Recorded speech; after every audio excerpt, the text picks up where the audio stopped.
सूरह कौसर कुरान की 108वीं सूरह है। यह कुरान के 30वें पारे में मौजूद है। यह कुरान की सबसे छोटी सूरह है। कुछ लोग इसे मक्की सूरह कहते हैं और कुछ लोग इसे मदनी सूरह कहते हैं। यह सूरह है बहुत छोटी, लेकिन इसको पढ़ने के बेशुमार फायदे हैं। सूरह कौसर पढ़ने के क्या फायदे हैं? जिन लोगों की कमाई कम है या उनके पास कमाई के ज्यादा साधन नहीं है, उनको सूरह कौसर पाबंदी से पढ़ना चाहिए। इंशाअल्लाह इसकी बरकत से कमाई के रास्ते खुल जाएंगे। जिनकी औलादे जन्म के बाद ही मर जाती है या ज्यादा वक्त तक जिंदा नहीं रहती, उन्हें सूरह कौसर पढ़ना चाहिए, जिसकी फजीलत से अल्लाह उन्हें लंबी जिंदगी अता फरमाएगा। जो शख्स पाबंदी से इस सूरह को पढ़ेगा, उसे कयामत के दिन जन्नत की कौसर नहर का पानी पीने को मिलेगा। अपने दुश्मनों से हर वक्त हिफाजत के लिए सूरह कौसर पढ़ना चाहिए, जिससे दुश्मनों से हर वक्त हिफाजत रहेगी और आप महफूज रहेंगे। सूरह कौसर की बरकत से आप हर तरह की बीमारी से महफूज रहेंगे। अगर पहले से कोई बीमारी होगी, वो भी इस सूरह की बरकत से खत्म हो जाएगी। सूरह कौसर पाबंदी से पढ़ने वाले शख्स की हर मुराद पूरी होती है, इसलिए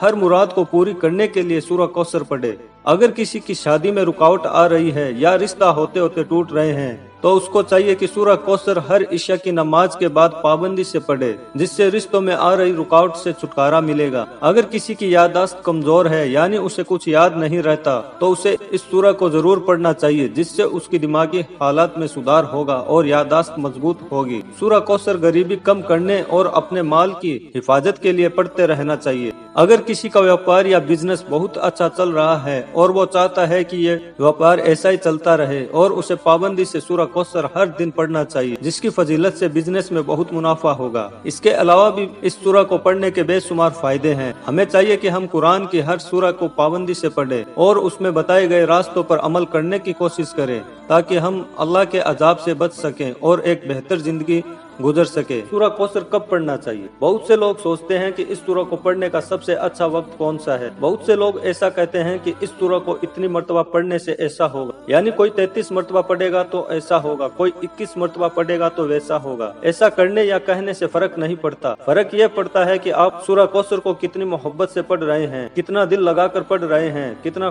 खुशी से पढ़ रहे हैं। अगर आप सिर्फ किसी के कहने पर सूरह कौसर को 21 या 33 मर्तबा पढ़कर इस काम से निपटने का सोचते हैं, तो वो गलत है। आप सूरह कौसर को जितना दिल से पढ़ेंगे और अल्लाह से दुआ मांगोगे, तो अल्लाह आपकी दुआ को जरूर सुनेगा। फिर भी हम आपको बता देते हैं कि इस सूरह को पढ़ने का सबसे बेहतर वक्त कौन सा है। सूरह कौसर को आप कोशिश करें कि फजर की नमाज के बाद पाबंदी से जितना मर्तबा आप पढ़ना चाहे पढ़े, क्योंकि इस वक्त पर आपका दिल और दिमाग बहुत शांत रहता है और आपका ध्यान सिर्फ अल्लाह की इबादत की तरफ ही रहता है। बाकी आप ईशा की नमाज के बाद भी इसे पढ़ सकते हैं, क्योंकि ईशा के वक्त भी आप हर काम से फ्री हो जाते हैं और सोने से पहले अल्लाह की इबादत करके सोते हैं। फिर भी आपको जब वक्त मिले, आप ये सूरह का जिक्र करते रहे, ताकि आपको इस सूरह को पढ़ने से फायदे मिलते रहे। सूरह कौसर का वजीफा क्या है? सूरह कौसर का इस्तेमाल आप वजीफे के तौर पर भी कर सकते हैं। बहुत से लोग अलग अलग परेशानियों का वजीफा इंटरनेट पर देखते हैं। सूरह कौसर में वो ताकत है जो आपको हर परेशानी से निकाल सकती है। सूरह कौसर का वजीफा करके आप अलग अलग मुसीबतों या परेशानियों से निकल सकते हैं। हमने देखा है कि इंटरनेट पर सूरह कौसर को लेकर अलग अलग वजीफे बताए गए हैं। बेहतर है आप इन अपने हिसाब से दिल से इस सूरह को पढ़े, जिससे आप हर परेशानी से निकल सके। बाकी अल्लाह से दुआ करते रहे, इंशाअल्लाह आपकी हर दुआ कबूल होगी। अल्लाह हम सबको कुरान की तिलावत करने, दीन पर चलने और 5 वक्त का नमाजी बनने की तौफीक अता फरमाए। आमीन।